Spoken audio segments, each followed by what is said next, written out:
Good morning friends, welcome to জয়াস world. আজকে দেখো এত সুন্দর একটা চেয়ারের কভার দেখতে পাচ্ছ। এই চেয়ারের কভারটা কিভাবে তৈরি করলাম সেটাই আজ তোমাদের সঙ্গে আমি শেয়ার করব। আর এই চেয়ারের কভারটা তৈরি করতে কি কি লেগেছে আর কিভাবে সেলাই করেছি, চলো সেটাই আজ তোমাদের সঙ্গে আমি শেয়ার করি। এই চেয়ারের কভারটা তৈরি করতে আমি একটা পুরনো শাড়ি নিয়েছি। এই যে দেখতে পাচ্ছ, এটা একটা পুরনো শাড়ি যেটা কভার করেছি চেয়ারটাকে। সেটা হচ্ছে একটা পুরনো শাড়ি আর সুতো, ব্যাস আর কিছুই লাগেনি এই কভারটা তৈরি করতে। চলো এবার দেখাই কিভাবে কভারটা বানালাম। এবার দেখো, এরকম একটা ডাইনিং টেবিল এর চেয়ার নিয়েছি। এই দেখো চেয়ারের মাপটা দেখো, প্রথমে চওড়াটা নিচ্ছি, প্রথমে চওড়াটা নিয়েছি আমি 14 ইঞ্চি। আর লম্বাটা এবার চলো মেপে দেখি কতটা আছে লম্বাটা।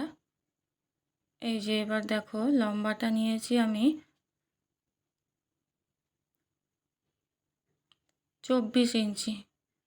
দেখতে পেলে 24 ইঞ্চি, মনে হয় বোঝা যাচ্ছিল না ক্যামেরাতে, তাও আমি মুখে বলে দিলাম 24 ইঞ্চি। এবার দেখো এইরকম ধরনের একটা সিল্ক শাড়ি নিয়েছি। শাড়িটাকে কিন্তু আমি ফোল্ড করে নিয়েছি, দুভাঁজ করে নিয়েছি। এই যে দেখো, এবার দেখো ওপরের দিকটা, চেয়ারের ওপরের দিকটা যে মাপ নিয়েছি তার থেকে আমি অনেকটাই বেশি নেব। ধরো 14 ইঞ্চি ছিল, আমি 19 বা 20 ইঞ্চিতে দাগ দেবো ওপরের চওড়াটা। আর লম্বাটা ছিল 24 ইঞ্চি, 24টা ধরো 28 ইঞ্চিতে দাগ দেবো। এইরকমভাবে বেশি করে নিতে হবে, কারণ এই ধরনের কাপড়গুলো সেলাই করলে কিন্তু অনেকটাই ছোট হয়ে যায়। সুতির কাপড় হলে অতটা কিন্তু ছোট হয় না।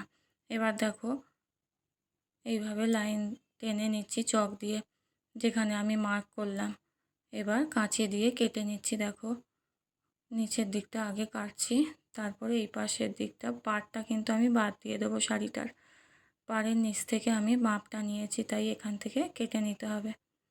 এবার দেখো আমার কাটা হয়ে গেছে কিন্তু শাড়িটার যেখানটা আমি চক দিয়ে দাগ দিয়ে দিয়েছিলাম। এবার এই দিকটা যেখানটা আমি ফোল্ড করে নিয়েছি, শাড়িটা যে দুভাঁজ করে কেটেছি, এই জোড়া দিকটা এবার কেটে নেব। দেখো কিভাবে কাটছি। এই যে এই সাইড থেকে এইভাবে ধরে পুরোটা কেটে নেব। তাহলে চেয়ারের যে দুটো পার্ট হয়, সামনের দিক আর পেছনের দিক, ব্যাক সাইড, এই সামনের ফ্রন্ট সাইডের আর ব্যাক সাইডের দুটো পার্ট বেরিয়ে গেল। এবার কি করতে হবে দেখো, এই যে দেখো দুটো পার্ট বেরিয়ে গেল। এবার কিভাবে সেলাই করতে হবে চলো দেখাই। একদম সোজা কিন্তু চেয়ারের কভার তৈরি করা। এবার দেখো কিভাবে সেলাই করতে হবে। প্রথমে উপরের দিকটা, যে দিকটা অফ হোয়াইট কালার দেখতে পাচ্ছ, ওই দিকটা সেলাই করব। তারপরে দুটো সাইড সেলাই করব। শাড়িটার নিচের দিকটা কিন্তু খোলা থাকবে, ওই দিক দিয়ে কিন্তু কভারটা পরাতে হবে চেয়ারে। এই যে দেখো আমি যেভাবে আঙুল দিয়ে দেখাচ্ছি, তোমরা উপরের দিকটাও করতে পারো, আগে সাইডটাও আগে সেলাই করে নিতে পারো। এই যে এইভাবে ভেতর দিক দিয়ে সেলাই করতে হবে। দেখো আমি যেভাবে দেখাচ্ছি এইভাবে ভেতর দিক দিয়ে সেলাই করতে হবে। আগে সাইডটাও করতে পারো, কিংবা উপরের দিকটাও আগে করে নিতে পারো, যেটা তোমাদের সুবিধা মনে হবে। এবার কি করতে হবে দেখো, এবার দেখো উপরের দিকটা একটু সেলাই করে দেখায় কিভাবে সেলাই করতে হবে। এই যে দেখো এইভাবে ধরে দুটো অফ হোয়াইট সাইড, দুটো পার্টের অফ হোয়াইট দিকটা আর কি, শাড়িটা দুটো পার্টের অফ হোয়াইট দিকটা এইভাবে একটার উপর একটা রেখে এইভাবে সেলাই করে নিতে হবে। এই যে দেখো এইভাবে আমি সেলাইটা দেখাচ্ছি, পুরোটা এইভাবে করে নিতে হবে। তারপরে এই পাশটা, তারপরে এই সাইডটা। দেখো তিনটে সাইডে কিন্তু আমার এবার সেলাই হয়ে গেছে। এই যে দেখতে পাচ্ছ সেলাইটা। এই যে দেখো এই সাইডটা হয়ে গেছে, এবার ওপরের দিকটাও হয়ে গেছে সেলাই, আর এই সাইডটাও সেলাই হয়ে গেছে। এই যে দেখো কিভাবে আমি দেখাচ্ছি, এইভাবে সেলাই হয়ে গেছে। এবার এই পাশটা দেখো খোলা আছে, যে দিকটা আমি বললাম যে খোলা রাখতে হবে, কারণ এখান দিয়েই কভারটা পরাতে হবে চেয়ারে। এবার কি করতে হবে দেখো, এটাকে সোজা করে নিতে হবে। এবার দেখো এটা তো উল্টো ভেতর দিক, আমি ভেতর দিক দিয়ে সেলাই করেছি। এবার এটাকে সোজা করে নিতে হবে। দেখো আমার এবার কভারটাকে সোজা করে আমি চেয়ারে এইভাবে পরিয়ে নিলাম, দেখার জন্যে যে কতটা ফিটিংস হয়েছে। যদি একটু ঢিলে থাকে বা একটু কোনো কম বেশি হয় কোনো দিকে, ফিটিংস ফিট করতে চেয়ারে, তখন আমি আরেকটু সেলাই করে নেব। আমার কিন্তু মোটামুটি ফিটিংস হয়েই গেছে, দেখতে পাচ্ছ এই যে যেভাবে পরালাম কভারটা। এবার দেখো নিচের দিকটা, যেখানটা আমরা চেয়ারে বসি সেই জায়গাটা কি করতে হবে। এটা তো ওপরের দিকটা হয়ে গেল কভারটা সেলাই করা। এই যে দেখো ব্যাক সাইডটা দেখো, এই যে আমার কিন্তু পুরো কভারটা মোটামুটি এইরকম সেলাই হয়ে গেছে। পেছন দিকটা মানে চেয়ারের বসার যে ব্যাক সাইড পেছন দিকটা। এবার নিচে যে দিকটা আমরা বসি সেদিকটা এরকম একটা কাপড় আমি কেটে নিয়েছি। দেখো তোমরাও একটা কাপড় এরকম সাইজের কাপড় কেটে নেবে। চেয়ারটার যে বসার জায়গাটা আছে সেটার মাপ করে কাটবে। দেখো আমি চারদিকেই আগে এরকম একটা টুকরো কাপড় কেটে মাপ করে দেখে নেবে কতটা কাটতে হবে, তারপরে কাটবে। দেখো এইরকমভাবে একটা কাপড় আমি এইভাবে পেতে নিচ্ছি আগে, তারপর চারদিকে কিন্তু 2 ইঞ্চি করে বেশি করে রেখে তারপরে কাটবো। এই যে দেখো কিভাবে আমি কাপড়টা নিচ্ছি, কাপড়টা পেতেছি, এই যে দেখতে পাচ্ছ। এবার দেখো আমি কাঁচি দিয়ে কিভাবে কেটে নিচ্ছি। এই যে এই সাইডটা কাটছি দেখো আগে চেয়ারের, এই যে দেখো এই যে যেভাবে আমি আঙুল দিয়ে দেখাচ্ছি এইভাবে কাঁচি দিয়ে কিন্তু আমি কেটে নিলাম। এবার দেখো এই দিকটা সেলাই করতে হবে। দেখো আমি যেভাবে দেখাচ্ছি আঙুল দিয়ে এইভাবে ভেতর দিক দিয়ে সেলাই করে নেব দুটো কাপড় একসাথে। চল এবার সেলাই করে দেখাই কিভাবে দুটো অ্যাটাচ করে নিতে হবে সেলাই করে নিয়ে। এবার আমি সেলাই করে নিয়েছি, এবার চেয়ারের মধ্যে পরিয়ে দেখি কতটা ফিটিংস হয়েছে। চলো আর কিভাবে নিচের দিকটা আরও সেলাই কিন্তু বাকি আছে সেটাও দেখাই। এই যে দেখো আমি কিভাবে পরিয়ে নিলাম।